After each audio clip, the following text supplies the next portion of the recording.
Varicose veins కి సరైన చికిత్స కోసం సంప్రదించండి ఎవిస్ హాస్పిటల్. నమస్తే రమగారు. నమస్తే జయ. రమగారు, మనం ఖలీఫా స్టోరీస్ చెప్పుకునే వాళ్ళం. ఏదన్నా 1, 2, 3 భాగాలు ఉంటాయి. సరదాగా ఉంటాయి. అవును.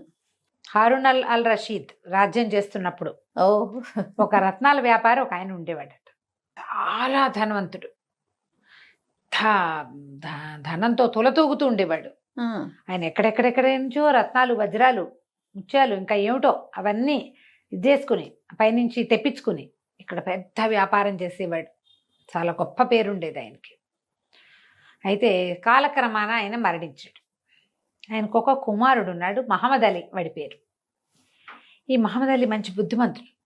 తండ్రి వదిలిపెట్టిన వ్యాపారాన్ని ఎంత బాగానో చేసుకునేవాడు. చాలా శ్రద్ధగా బంగారు వ్యాపారం, బంగారు మరి అవే కదా రత్నాలు, అవి అంటే బంగారంలోనేగా తాపడాలు. అయితే ఇది ఒక రోజున తన కొట్లో కూర్చుని వ్యాపారం చూసుకుంటూ ఉండగా ఒక మహాద్భుత సౌందర్యవతైన ఒక ఆవిడ ఓ 3-4 చిలకెత్తలు వేసుకుని వచ్చింది. వచ్చి పట్టెడలు ఉన్నాయా ఏమైనా ఇట్లా పెట్టుకునేవి, మనం ఇప్పుడేదో అంటారు చోకర్స్. ఈ చోకరు ఇక్కడే ఉండకుండా అది ఇట్లా కిందకు వచ్చేది అనమాట. పెద్దది, భారీ చోకర్లు, అద్భుతమైన చోకర్లు చూపించమంటే వాడి దగ్గర 150 రకాలు ఉన్నాయట. అన్నీ చూపించాడు. అంటుంది ఆవిడ. ఏమి నచ్చట్లే. ఈ లోపల ఈయనకి అమ్మాయి ఆవిడ మీద చాలా మనసు అయిపోయింది. ఎంత బాగుందో, ఎంత హుందాగా ఉందో, అసలు ఆ వస్తువు నాణ్యం చూడడం ఎంత తెలివిగా ఉందో, ఇంకా ఏమిటో చాలా ఉన్నాయి అవన్నీ. అక్కడి నుంచి బాగా ఆలోచించి వీళ్ళ నాన్న ఏనాడో 1,00,000 పైన వరహాలు చెల్లించి కొన్నాడు ఒక పట్టెడ ఇలాంటిది. తన ఇంట్లోకి పెట్టుకున్నాడు. అది వ్యాపారానికి కాదు, కుటుంబపు సొమ్ము కింద అలా ఉంచుకుంటారుగా వ్యాపారస్తులు. పరిగెత్తుకుంటూ ఇంట్లోకి పరిగెత్తుకెళ్ళి లోపలికెళ్ళి ఆ తండ్రి 1,00,000 పైగా దినారాలు పెట్టి కొన్న పట్టెడని పట్టుకొచ్చాడు. పట్టుకొచ్చి చూపించేసరికి ఆవిడ ఎగిరి గంతేసింది. ఇదే నాకు కావాలి, ఎప్పటి నుంచో నా కళలో కూడా ఇదే కనపడుతుంది, నాకు ఇదే కావాలని ఆ పట్టెడ తీసుకుంటానని రేటు అనేసరికల్లా ఇంకొంచెం తెగించి బాగా వద్దు అది రేటు ఏం కట్టకండి, మీకు నచ్చితే చాలు ఇచ్చేస్తానంటే ఆవిడ ఒప్పుకోలే. అసలు ఇది ఎప్పుడు కొన్నారు, ఎక్కడ కొన్నారు, ఇది ఎందుకు కొట్లో లేదు, ఇంట్లో ఎందుకు ఉంది, అవన్నీ ప్రశ్నించి మీ నాన్న 1,00,000 పైన కొంటే దానికి 5% వడ్డీ వేసి ఇస్తాను నేను నీకు, కాకపోతే ఇప్పుడు నేను డబ్బులు తేలేదు కదా, నువ్వు మా ఇంటికి రా, నీకు డబ్బులు ఇస్తానంది. సరే వచ్చాడు ఆవిడతో పాటు. వస్తే ఆవిడ మంచి పెద్ద బ్రహ్మాండమైన మహలు ఆవిడది. బస్ లోపల నుంచి డబ్బులు తెప్పించబోయింది. ఇతను ఏమన్నాడు, కొంచెం బాగా తెగించి ఆ డబ్బు వద్దు, వస్తువు తీసుకో, నువ్వు నా దానివైతే చాలు అని అడిగాడు. అడిగేసరికి ఆవిడంది, నాకు మాత్రం నువ్వు నచ్చలేదనుకున్నావా, అసలు నీతో మాట్లాడడానికే మీ కొట్లోకి వచ్చాను, నేను ఎప్పటి నుంచో నిన్ను చూస్తున్నాను, కాకపోతే నాతో పెళ్ళంత సులువు కాదు, నేను ఖలీఫా దగ్గరుండే జాఫర్, ఖలీఫాకు మంత్రి మా ఒక వేత్రహస్తుడు ఉంటారు ఖలీఫా దగ్గర, మస్రూరు జాఫర్ అని మన అన్ని కథల్లో కనపడతారు వీళ్ళు.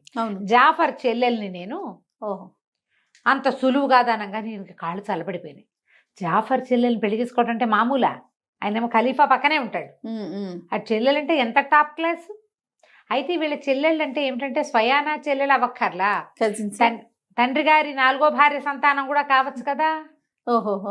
ఎక్కువ మంది రాణులు ఉండటం, భార్యలు ఉండటం వాళ్ళ సంప్రదాయం కదా. సరే ఈ అమ్మాయి ఏమంది, నేను పెద్దింటిదాని అయితే మాత్రం నాకు ఆ మాత్రం సాహసం లేదా, నువ్వు టెన్షన్ పడకు అని చెప్పి కాజీని పిలిచి అప్పటికప్పుడు పెళ్లి చేసేసుకుంది ఆయన్ని. అయ్యో, వాళ్ళ పెళ్ళి ఏముంది, అదేదో చదివితే అయిపోతుంది, సింపుల్ కదా. కాజీ వచ్చి అదేదో చదువుతారు, ఏమిటో మరి మంత్రాలు లాంటివే, వాళ్ళదేదో ఒక పాఠం ఉంటుంది, వివాహ పాఠం, అది చదివి కుబూల్ హై అంటారు అంతే. మన గంధర్వ వివాహం లాగానే, ఒక మాదిరి గాంధర్వం లాగా. గాంధర్వంలో మధ్యలో ఉండరు, ఇక్కడ మధ్యలో కాజీ ఖచ్చితంగా ఉండాలి. ఓకే, కాజీ లేని పెళ్లి చెల్లదమ్మా వాళ్ళకి. చాలా కరెక్ట్ పద్ధతి కదా అది. మరి థర్డ్ పర్సన్ ఉండాలి కదా ఖచ్చితంగా, డెఫినెట్ గా. పంప ముంచేయకుండా కాజీ గారు ఉంటారు, దాని మీద ఏదో కాగితం రాసే సంతకాలు ఉంటాయి. కాజీ లేకుండా ఎలాంటి పెళ్లి జరగదు అసలు. అయితే ఆయన వచ్చి మొత్తం బడాయించి చదివించి పెళ్లి చేసాడు. పెళ్లి చేస్తే ఇంకా ఇతను ఇంటికి వెళ్ళాల, ఆ కొట్లోకి వెళ్ళాల, హాయిగా పెళ్ళంతో పాటే ఉన్నాడు. ఆవిడ స్వర్గ సౌఖ్యాలు చూపించింది ఇతనికి. 1 రోజులు, 15 రోజుల పాటు ఉండిపోయాడు. ఈ లోపల బయటికి ప్రచారం అయింది, మంత్రి గారి చెల్లెలు పెళ్లి చేసేసుకుందో హోయ్ అని. అయితే ఏమైంది, ఒకనాడు ఈవిడ స్నానానికి వెళ్ళింది. వీళ్ళ స్నానాలు కొంచెం డిఫరెంట్ స్నానాలు కదా, కొంచెం వేడి నీళ్ళు, దాని ఏమంటారు ఆవిర్లు, మసాజులు, వ్యవహారాలు చాలా ఉన్నాయి. ఆవిడ స్నానశాలకు వెళ్ళాల. వాళ్ళ ఇంట్లోనే బ్రహ్మాండమైన స్నానశాల ఉంది. అదో 2-3 రోజువారీ చెయ్యరు కదా, నెలకో ఎప్పుడో చేస్తారు. ఈవిడ స్నానానికి వెళ్ళి స్నానంలో కూర్చుంది. ఇంతలో ఏమైంది, ఒక ముసలి దాసి ఈయనకి ఏం చెప్పింది, మహమ్మద్ అలీకి, మీరే కదా జాఫర్ గారి బావమరిది, జుబేదా రాణి అంటే ఖలీఫా గారి భార్య రాణి జుబేదా మిమ్మల్ని చూడాలని కబురు చేసింది, రండి అంతే అనేసరికి అర్థం కాదు. ఇప్పుడు వెళ్ళాలా వద్దా? భార్య ఏమో స్నానంలో ఉంది, ఆవిడ ఇప్పట్లో రాదు. చెప్పకుండా వెళ్తే ఏమంటుందో.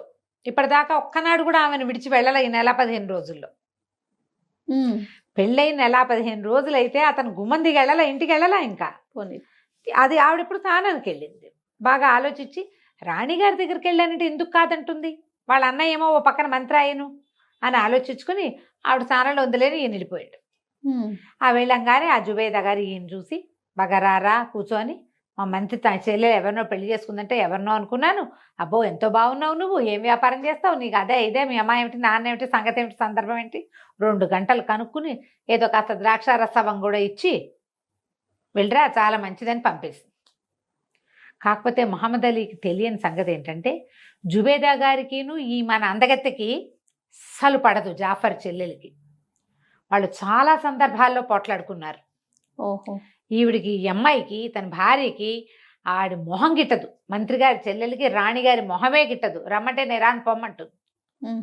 ఎప్పుడైతే ఈవిడ స్నానం చేసి బయటకు వచ్చిందో ఈయన చక్కగా అత్తరు అది పూయించుకుని అంతఃపురంలో వచ్చాడు.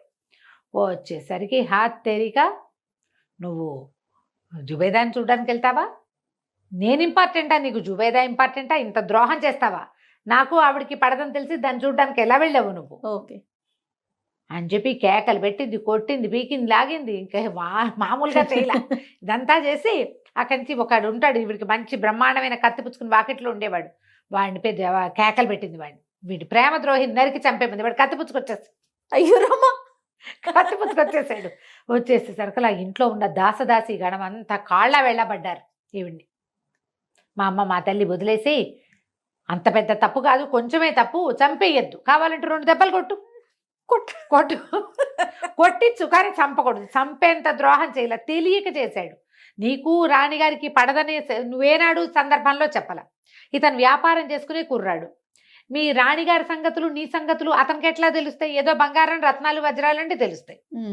ఒట్టి పుణ్యానికి భర్తను చంపేస్తావా అమ్మా అని బతిమలాడి చచ్చారు వాళ్ళంతా, దాసీలు, పనివాళ్ళు. వీడు చాలా మంచివాడు. దాంతో వాళ్ళందరూ కాళ్ళ వెళ్ళ పడితే ఆవిడ ఏం చేసింది, చింతబరికతోటి చిత కొట్టించి యథాశక్తి తను కూడా కొట్టి, ద్రోహి వీడు, నాకు ఎవరంటే ఇష్టం లేదో వాళ్ళ దగ్గరికి వెళ్ళి అత్తరు పోయించుకుని ద్రాక్షారసం తాగొచ్చాడు. ఇంతే, ప్రేమ ద్రోహి వాడు. కొట్టి వీధిలో బారేయించి, నీకు నాకు చెల్లి అయిపోయింది ఒక నెలలోనే. నెల 15 రోజులకి చెల్లని రోడ్డు మీద బారేసింది.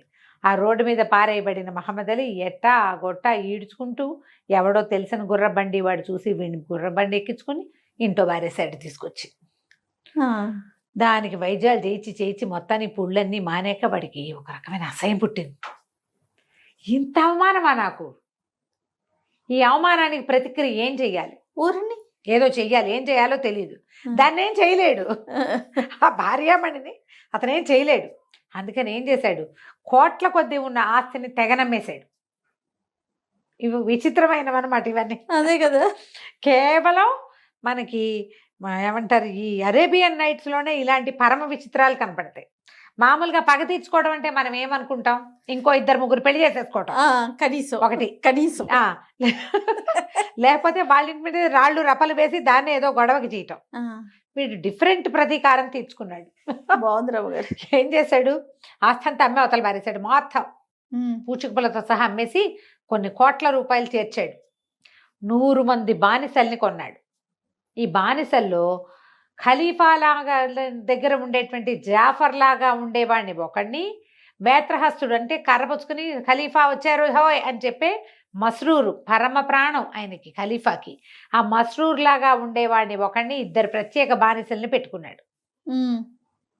అక్కడి నుంచి ఏం చేసేవాడు, ప్రతి పౌర్ణమి నాటి రాత్రి వీడు ఖలీఫాలాగా బట్టలు, ఖలీఫాలాగా వ్యవహారం అంతా ఏర్పరచుకుని ఈ 100 మంది బానిసలు వెంట రాగా ఆ మస్రూరు జాఫర్ లాగా ఉన్న వాళ్ళని కూడా వెంబడబెట్టుకుని టిగ్రిస్ నది మీద నౌకాయానానికి వెళ్ళేవాడు. ఖలీఫాయే వచ్చాడు అనుకునే వాళ్ళందరూ. వాడు నేను ఒక అంటే ఖలీఫాకి నకలుగా జీవించి ఆ అవమాన భారాన్ని తగ్గించుకోవాలనుకున్నాడు. ఊరిని వాడి పాయింట్ చూడు.